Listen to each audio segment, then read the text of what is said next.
یہ انہوں نے سب ملکوں کے لیے کیا ہے. سارے ملک جو ہیں ان کو شاید ضرورت نہ ہو، تو انہوں نے یہ بھی کہا ہے کہ وہ یہ یوز کر سکتے ہیں کچھ اور لوگوں کو اور ملکوں کو دینے کے لیے.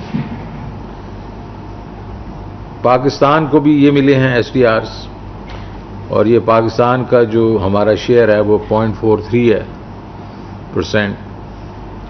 اس لحاظ سے ہمیں ایگزیکٹ $2.77 بلین 23 تاریخ اس مہینے کی 23 تاریخ کو ہمارے اکاؤنٹ میں، اسٹیٹ بینک کے اکاؤنٹ میں سوئفٹ کے تھرو یہ کریڈٹ ہو جائیں گے.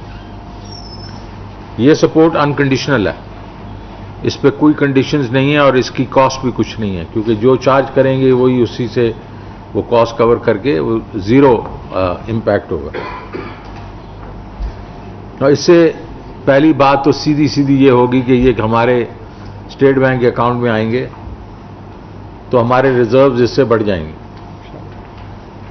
تو یہ تو ایک بہت خوش آئند بات ہے کہ جیسے ہمارے ریزروز بڑھیں گے، ظاہر ہے اس پہ ہماری روپی پہ بھی ایک سیلوٹری افیکٹ ہونا چاہیے. ہم آئی ایم ایف کے بورڈ کے شکر گزار ہیں کہ انہوں نے یہ پورے ملکوں کے لیے سوچا، لیکن وہ ملک جن کو اس وقت ضرورت ہے کووڈ کی وجہ سے جہاں چیلنجز ہیں اس کے لیے